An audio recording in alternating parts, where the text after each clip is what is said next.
बच्चों आज हम सीखने वाले हैं पाठ 9 बीजी व्यंजक एवं सर्व समीकाएं एक्सरसाइज 9.4 द्विपद को द्विपद से गुणा करना। इससे पहले हमने सीखा एक पदी को द्विपद से गुणा करना। उससे पहले हमने सीखा एक पदी को एक पदी से गुणा करना। ठीक है, तो जिसको वो चीज आ गई तो यहां पर सीखना ज्यादा कठिन बात नहीं है। ठीक है, एक प्रश्न के माध्यम से, पहला प्रश्न है, इसके माध्यम से हम सीखेंगे कैसे हम द्विपद को द्विपद से गुणा करते हैं। द्विपद माने जिस बीजी व्यंजक में दो पद होंगे। ठीक है, तो पद हमको कैसे पता चलते हैं? धन और ऋण चिन्ह से अलग होते हैं। ठीक है, जैसे यहां पर देखिए 2x धन 5 देखो, यानी कि एक पहला पद 2x है, दूसरा पद 5 है, और जिसके साथ हमने इसको गुणा करना है वो है 4x ऋण 3। तो इसमें भी दो पद है, पहला पद क्या है 4x है और दूसरा पद क्या है ऋण 3 है, चिन्ह सहित यदि हम बोलेंगे।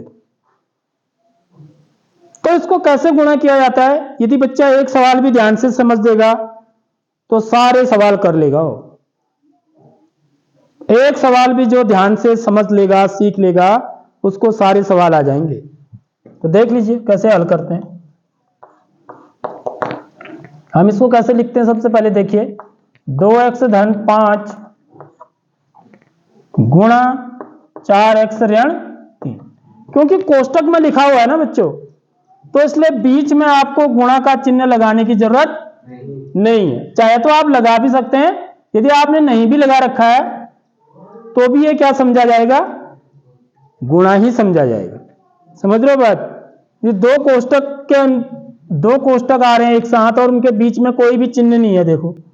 ठीक है, यदि बीच में कोई भी चिन्ह नहीं है तो हमेशा गुणा का चिन्ह माना जाता है। ठीक, यदि आप चाहें तो लगा भी सकते हैं गुणा करके, नहीं तो आप बिना गुणा का चिन्ह लगाए भी हम लिख सकते हैं। कहीं पर ऐसे ही लिखा होगा तो वहां पर ये आपको घबराना नहीं है कि इसमें करना क्या है। तो आपको ये समझ लेना है कि यहां पर मेरे को क्या करना है, गुणा ही करना है। तो देखो कैसे गुणा करते हैं। सबसे पहले मैं इसका पहला वाला पद लूंगा। पहला पद क्या है 2x है ना, इसका पहला वाला पद क्या है 2x। 2x से मैं इस पूरे को गुणा करूंगा। सीख लो इस चीज को। 2x से मैं 4x ऋण 3 को गुणा करूंगा। देखो बीच में गुणा का चिन्ह लगाने की जरूरत नहीं है मेरे को, यहाँ पे कोष्टक लगा हुआ है। ठीक है, आप चाहें तो लगा भी सकते हैं ऐसे गुणा का चिन्ह, लेकिन ये कई बार बच्चे इसको x भी समझ लेते हैं, मैं लगाता नहीं हूं। ठीक है, इसका मतलब ही गुणा का चिन्ह है। फिर अगला दूसरा पद क्या है बच्चों? धन 5, चिन्ह सहित लेंगे। इसका दूसरा पद क्या है धन 5। अब इससे भी इस पूरे को गुणा करते हैं, बस यही है फंडा। पहले पद से इस पूरे को गुणा करना है, फिर दूसरे पद से गुणा करना है। दूसरा पद धन 5 है, धन 5 लिख देंगे और यहां फिर क्या आ जाएगा 4x ऋण 3। आगे बात समझ में। अब ये तो आप सीख चुके हो ना, पहले एक पद का द्विपद से गुणा, ये पिछले एक्सरसाइज में सीखा है हमने कैसे करते हैं करके। ठीक है, फिर बता रहा हूं, ऐसा नहीं कि नहीं फिर कितनी बार बताऊंगा। लेकिन जो सीखने वाला होता है वो एक ही बार में सीख जाता है, मेरा कहने का मतलब ये। तो मैं क्या करूंगा, 2x को किससे गुणा करूंगा 4x से। देखो पहले इसको इससे गुणा करते हैं, इससे इसके पहले पद को गुणा करते हैं, उसके बाद इससे इसके दूसरे पद को भी गुणा करते हैं। ठीक है, साथ ही साथ चिन्ह भी गुणा होंगे, चिन्ह भी गुणा होंगे। ठीक, क्योंकि ये धन का है, ये भी धन का है, तो इसका तो उत्तर धन में ही आएगा ना, इसलिए मैंने इस पर चिन्ह पर ध्यान नहीं दिया, क्योंकि ये भी धन का है, ये भी धन का है। लेकिन यहां पर ये ऋण का है। देखो ये अब दूसरे पद को गुणा करेंगे, इसका चिन्ह क्या है धन, कोई चिन्ह नहीं है तो धन का चिन्ह है, तो धन गुणा ऋण। ऋण सबसे पहले चिन्ह को गुणा कर लेना है कभी भी हो। अब इसको इससे गुणा कर देंगे, 2x को किससे गुणा कर देंगे 3 से। ये गुणा का चिन्ह है, x है, हाँ याद ध्यान रखना। ठीक यही यहां भी करना है। धन, क्योंकि दोनों के चिन्ह धन है, तो जो उत्तर आएगा उसका चिन्ह भी धन ही होगा। धन गुणा धन बराबर धन। तो 5 को किससे गुणा करेंगे? 4x से। ठीक है, फिर चिन्ह का गुणा, धन गुणा ऋण। धन गुणा ऋण क्या होगा? ऋण। अब 5 को किससे गुणा करेंगे? 3 से, क्योंकि ये ऋण चिन्ह को तो गुणा ही कर दिया ना मैंने पहले, वो आगे से लगा दिया बस। अब इनको गुणा करके लिख दोगे। ठीक है, जो सजातीय पद होंगे उनको जोड़ देंगे या घटा देंगे। ठीक है, जो विजातीय होंगे उनको वैसे ही रखेंगे। अभी समझिए क्या मतलब हुआ इसका। अब मैं क्या करूंगा, देखो 2 को 4 से गुणा करूंगा, अंक को अंक से गुणा करूंगा और चर को चर से गुणा करूंगा। समझ में आ रही बात? गुणा x गुणा x 2 बार है, देखो तो 2 बार x गुणा होगा। देखो अंक को आगे एक साथ कर दिया, चर को एक साथ कर दिया, सबको गुणा करके लिख दिया। और ऋण 2 गुणा 3 गुणा x, एक ही x है। ठीक है, आगे बात समझ में? यहां तो ठीक ही है। ठीक है, पंच को 20x, यहां तो अंक एक ही साथ है ना, तो पंच को 20x। ऋण पतिया 15। ठीक बच्चों, अब देखिए 2 चको 8, x गुणा x कितना होगा?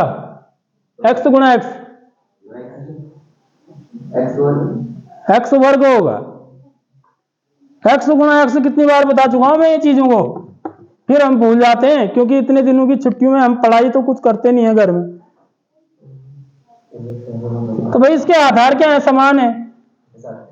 तो गुणा करने में घातों को जोड़ते हैं कभी भी हो। x गुणा x 2x कभी नहीं होता है, x धन x होता है 2x। समझ लो इस बात को। यदि मैं x को x में जोड़ूंगा, ये देखो जोड़ने में गुणांकों को जोड़ते हैं। देखो इसके गुणांक 1 है, इसका भी गुणांक 1 है, तब यह 2x होता है। इस चीज को ध्यान से सीख लो, यही गलती होती है। जो अभी इसको सुधार कर लेगा वो आगे को उससे बिल्कुल गलती नहीं होगी फिर। और गुणा करने में x तो x ही रहेगा, आधार वही रहता है, घातें जुड़ जाती हैं क्योंकि आधार समान है। तो घातों को जोड़ दूंगा मैं, 1 और 1 जोड़ के कितना आ जाएगा? तो x गुणा x होता है x वर्ग, x धन x होता है 2x, गाय धन गाय बराबर 2 गाय।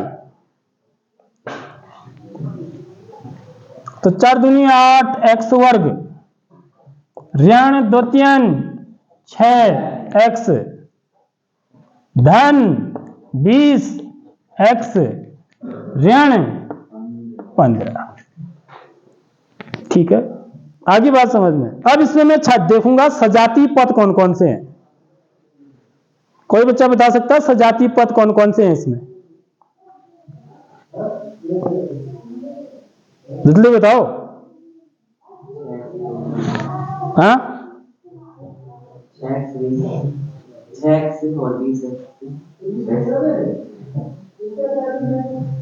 ऋण 6x और धन 20x, ये है सजाती। ये नहीं है, याद रख लो x वर्ग वाला है, ये x वाला है। घात भी देखते हैं हम, ये 1 घात वाला है, ये 2 घात वाला है, ये भी 1 घात वाला है। देखो इसमें x है ही नहीं, तो ये तो अलग ही है। ये भी अलग ही है क्योंकि x वर्ग वाला है। ये दोनों जो हैं ये सजाती हैं, समझ रहे हो? तो इस पर हम क्या लगाएंगे? जोड़ या घटाना जो भी होगा उनके चिन्ह के अनुसार करेंगे। यदि विपरीत चिन्ह होंगे घटाएंगे, समान चिन्ह होंगे जोड़ देंगे। तो चिन्ह कैसे इनके? विपरीत चिन्ह है, तो इसका मतलब क्या करेंगे? घटाएंगे। ठीक है, तो ये तो कितना आ जाएगा? 8x वर्ग। अब जो घटाएंगे तो उसका चिन्ह कैसा आएगा? धन होगा या ऋण होगा? धन होगा, क्योंकि चिन्ह किसका आता है? हमेशा बड़ी संख्या का आता है। अब बड़ा 20 है और 20 का चिन्ह धन है, तो इसलिए इसमें से इसको घटाएंगे और जो चिन्ह लगाएंगे वो धन का लगाएंगे। तो 20 में से 6 घटा के कितना आएगा? 14। पीछे से x लगेगा, याद रख लो x जरूर लगेगा क्योंकि x में है ना, तो 14x होगा ऋण 15। आगे मेरी बात समझ में? तो ये इसका क्या हो जाएगा? Final answer. अब कुछ नहीं कर सकते हैं। अब तीनों पद जो है ना अलग अलग है, मतलब एक गाय है, एक मुर्गी है और एक कुत्ता है, समझ लो। अब इनको गाय, मुर्गी और कुत्तों को हमने जोड़ सकते हैं ना घटा सकते हैं, उनको वैसे ही लिखा जाएगा। घटा सकते हो, जोड़ सकते हो, क्योंकि ये x वर्ग वाला पद है, ये x वाला पद है और इसमें न x वर्ग है न x है, ये अचर पद बोलते हैं इसको। क्या बोलते हैं इसको? अचर पद, क्योंकि इसमें चर है ही नहीं। तो ये क्या हो जाएगा बच्चों? इसका फाइनल आंसर हो जाएगा, यानी कि इनको गुणा करके मेरा यह उत्तर आया। आई बात समझ में?